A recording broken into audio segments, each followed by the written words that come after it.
Después de 3 años que duró la Guerra de Reforma en México, las fuerzas liberales, encabezadas por el general Jesús González Ortega, enfrentaron la última batalla contra las fuerzas conservadoras dirigidas por Miramón. Los liberales vencieron a los conservadores definitivamente en la batalla de Calpulalpan, en el Estado de México, el 22 de diciembre de 1860, y finalmente, el 11 de enero de 1861, Juárez hizo su entrada a la capital como presidente interino con facultades extraordinarias.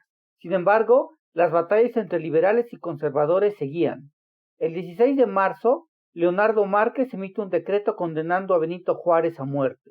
El 4 de junio, Juárez declara una ley que deja fuera de la ley y de toda garantía en sus personas y propiedades a Félix Zuluaga, Leonardo Márquez, Tomás Mejía, José María Cobos, Juan Vicario, Lindoro Cajiga y Manuel Lozada. Quien los mate donde los encuentre recibirá una recompensa de 10,000 pesos y en el caso de estar procesado por algún delito será indultado de la pena que conforme a las leyes se le debiera aplicar. En la sesión del 11 de junio el Congreso resuelve erigirse en colegio electoral y por 61 votos a favor y 55 en contra se declara presidente constitucional de la República Mexicana a Benito Juárez.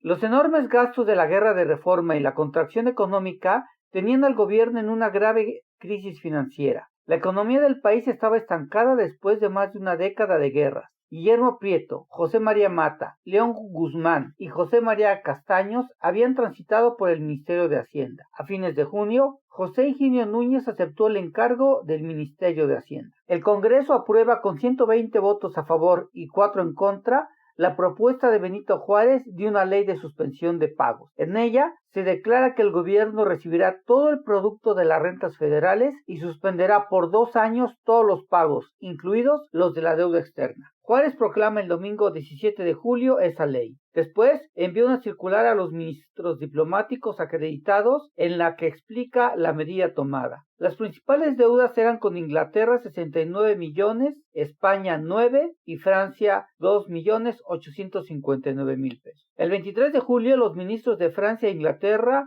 rompen relaciones con México y exigen el pago de la deuda. El 2 de septiembre el gobierno de Lincoln ofrece ayuda para que el gobierno de los Estados Unidos asuma el pago del interés al 3% de los bonos mexicanos por el término de 5 años y obtener el reembolso del dinero con el interés del 6%, siendo la garantía de pago todas las tierras públicas y los derechos sobre minas en los estados mexicanos de Baja California, Chihuahua, Sonora y Sinaloa. La propiedad empeñada pasaría a los Estados Unidos al expirar el término de 6 años si tal reembolso no se hiciera. En Estados Unidos se libraba en ese momento la Guerra de Secesión, el conflicto bélico que duró desde 1861 hasta 1865 como resultado de una controversia sobre la esclavitud. La guerra estalló en abril, poco después de que el presidente Abraham Lincoln asumiera su cargo. Los nacionalistas de la Unión proclamaron lealtad a la Constitución de los Estados Unidos y se enfrentaron a secesionistas de los Estados Confederados, que defendían la esclavitud y los derechos de los estados a no solo mantenerla, sino también a expandirla a nuevos territorios. De los 34 estados, 7 estados esclavistas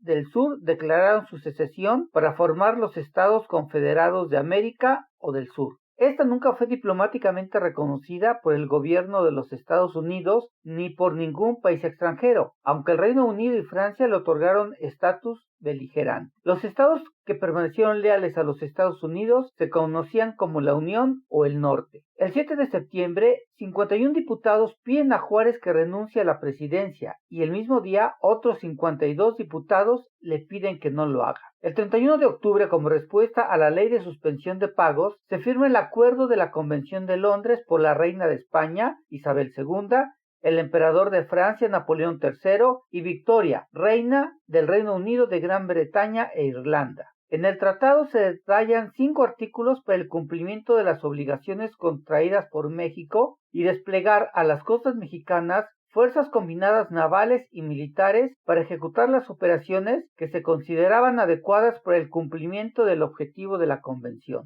Los interesados se comprometen a no buscar la adquisición de territorio, así como a no intervenir en los asuntos internos de México, ni influenciar en nada que pueda alterar la libre elección y constitución de su forma de gobierno, y estando enterados de que el gobierno de los Estados Unidos tiene reclamaciones que hacer a México, lo invitan para que dé su consentimiento. El 12 de noviembre, Carlos Marx escribe sobre la decisión de la Convención de Londres. Decía que la intervención de México por parte de Inglaterra, Francia y España era una de las empresas más monstruosas que jamás se hayan registrado en la historia internacional. Se trataba de una idea que asombra por la locura del propósito y la torpeza de los medios empleados. Recordaba que el Partido Liberal en México bajo Juárez controlaba casi todos los puntos del país y que el Partido Católico bajo el general Márquez había sufrido derrota tras derrota y que su partido había sido replegado a la Sierra de Querétaro y que se había vuelto dependiente de la alianza con Mejía, el jefe indio, decía Marx, de allá. La última esperanza del Partido Católico, decía Marx, era la intervención española.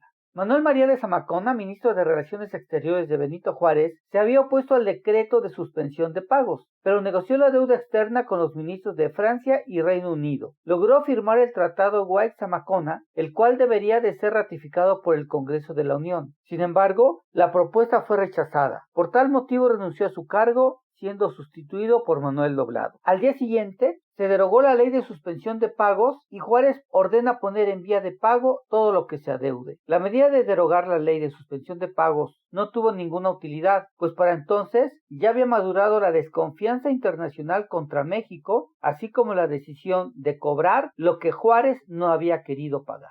Aprovechando el descrédito de Juárez, así como las batallas y asesinatos que aún seguían en México, los conservadores exiliados en Europa se acercaron a Napoleón III para conseguir apoyo para el proyecto de instaurar una monarquía. José Manuel Hidalgo, primer secretario de la Embajada de México en Madrid, conoció a la madre de Eugenia de Montijo, la esposa de Napoleón III. Aprovechó esta situación para hacer campaña para la instauración de una monarquía en México. Un grupo de miembros del Partido Conservador Mexicano encabezados por Miguel Miramón y Juan Nepomuceno Almonte llegaron a Francia con la intención de solicitar su apoyo para que un noble europeo encabezara un gobierno monárquico en México. Querían también la intervención del emperador de los franceses en los asuntos políticos de México. Pidieron la ayuda de José María Gutiérrez de Estrada, quien aceptó contribuir al propósito. Gutiérrez de Estrada fue secretario de Relaciones Interiores y Exteriores durante la presidencia de Antonio López de Santana en 1835. Cuando radicaba en París, recibió la encomienda del gobierno de Santana para que explorara en las casas reinantes europeas la posibilidad de que un príncipe aceptara la corona mexicana. Para este fin, se trasladó a Madrid, donde encontró un clima muy favorable a sus propósitos. La guerra civil en España y la caída del gobierno santanista echaron por tierra sus esfuerzos. El 30 de octubre, junto con otras personas, le escribieron una carta a Maximiliano de Habsburgo invitándolo a gobernar México. El 8 de diciembre, Maximiliano contestó que aceptaría con la condición de que el país se lo pidiera. Otro hecho destacable fue que el gobierno de Lincoln respondió a la Triple Alianza que los Estados Unidos no ponían en duda los derechos de esta alianza y que no podían examinar si los agravios hacían necesaria una guerra contra México. Pedía que no obtuvieran territorio u otra ventaja que no adquirieran los Estados Unidos y que no ejercieran ninguna influencia en la forma de gobierno del pueblo mexicano. Los Estados Unidos en realidad querían evitar la injerencia de Europa en América y extenderse sobre los estados mexicanos que pedían en garantía para pagar la deuda, que eran los más ricos del país, con población blanca, y estaban bien seguros de que México no podía devolver la suma prestada. El 25 de diciembre llegó el general Almonte a Madrid, donde pasó 2 días para conferenciar con los representantes de Inglaterra y España, manifestándoles cuanto había sobre la candidatura de Maximiliano. A fines de diciembre, Gutiérrez de Estrada pudo ir a Viena y a Miramar, y encontró a los archiduques enteramente decididos a ir a México, muy dedicados a estudiar su historia y el español, que Maximiliano no hablaba tan bien como la archiduquesa, que tenía facilidad extraordinaria para aprender idiomas. Según lo estipulado en la Convención de Londres, debían reunirse en La Habana las escuadras y las tropas de las 3 naciones, pero las españolas salieron sin aguardar a sus aliados el 29 de noviembre y 1 de diciembre. El primer inconveniente que trajo esta precipitación de España fue que el gobierno de Juárez pudo declarar que los españoles iban con la intención de reconquistar a México y llamó a la defensa de la independencia nacional a todos los oficiales del ejército. Mientras esto decía de España, los órganos de gobierno trataban con la mayor consideración comunicación a Francia y a Inglaterra con la esperanza de detener o impedir la salida de las fuerzas de estas dos naciones y levantar al país contra la supuesta reconquista española. El 10 de diciembre llegaron al fondeadero de Antón Lizardo la escuadra española y los transportes con las tropas. El 17 tomó posesión de la plaza de Veracruz y del castillo de San Juan de Ulúa, abandonados por los mexicanos por orden de Juárez. La fuerza española se componía de 6,320 hombres que llegaron a México a bordo de 19 buques militares con un total de 308 cañones. La zona de acampada era insalubre y el vómito negro causó estragos en las tropas. Solicitaron permiso al gobierno mexicano para acampar en Orizaba, pero el gobierno de Juárez dejó pasar el tiempo sin acceder ni negar. Semanas después, Juan Prim, representante de España, se entrevistó con su pariente político José González Echevarría, que era el ministro de Hacienda de Benito Juárez, y le exigió libre paso a Orizaba, lo cual obtuvo. El 7 de enero llegaron las escuadras francesas e inglesas a Veracruz y el 9 tuvo lugar la primera conferencia de plenipotenciarios. El día 10 publicaron una proclama que entre otras cosas decía: mucho tiempo ha sido la República Mexicana presa de continuas convulsiones. Ya es hora de que el desorden y la anarquía sean seguidas de un estado normal basado en la ley y en los derechos de los extranjeros. Es absurda la sospecha de que entre los planes de las potencias aliadas se pretende atentar a la independencia de México. Juárez se esforzó por llegar a un acuerdo diplomático ante el ultimátum de la Triple Alianza. El ministro de Relaciones Exteriores, Manuel Doblado, inició un intercambio de notas con los gobiernos demandantes. Ante esta situación, Juárez obtuvo nuevamente del Congreso facultades extraordinarias y expidió una ley para castigar los delitos contra la nación, el orden, la paz pública y las garantías individuales el 23 de enero. El día 27 llegó al puerto de Veracruz el general Miramón en el vapor correo inglés Avon. Apenas había fondeado, fue abordado por un oficial con orden del comandante de la fragata para conducir al general Miramón a bordo para impedir que desembarcara, con objeto de evitar que se introdujera en el país y derrocara el gobierno de Juárez. El 19 de febrero en el poblado de La Soledad, Veracruz, los representantes de Inglaterra, España, Francia y México firman el Convenio de la Soledad, donde las potencias extranjeras reconocen el gobierno de Juárez y se comprometen a no atentar contra la independencia, soberanía e integridad del territorio mexicano, así como abrir negociaciones en Orizaba para formalizar sus reclamaciones de la deuda externa de México. Se comprometen a que las tropas de las potencias aliadas permanezcan solamente en Córdoba, Orizaba y Tehuacán. En el informe que Doblado envía a Juárez señala que en su opinión,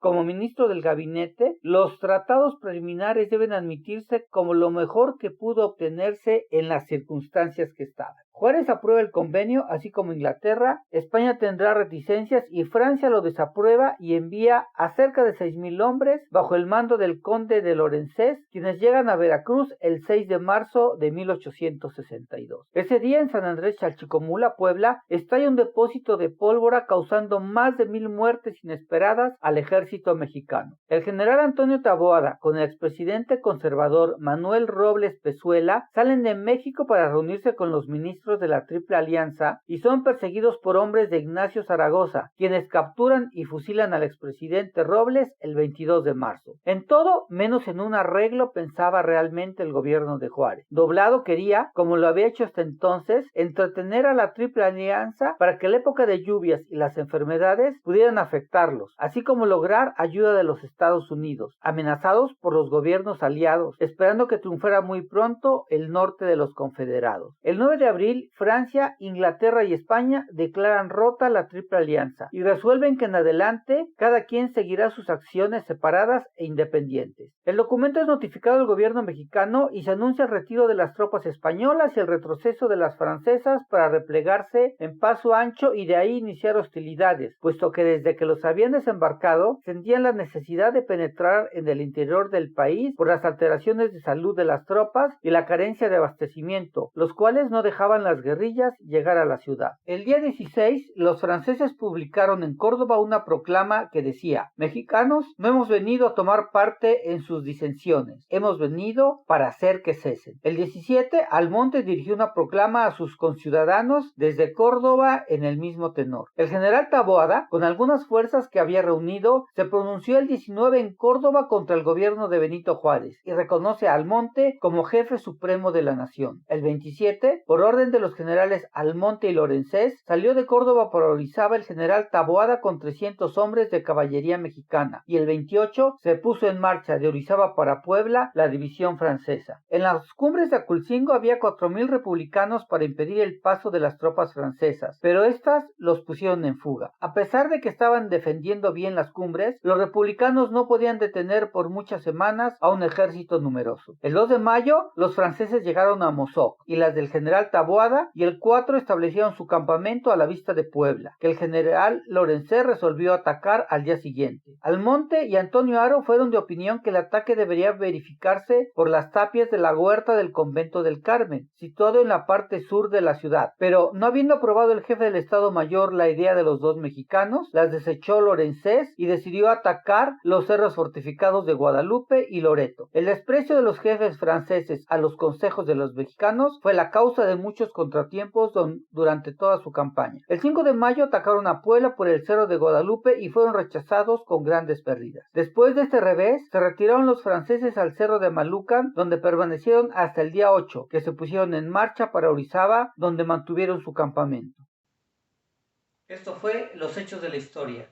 Yo soy Manuel Palomino.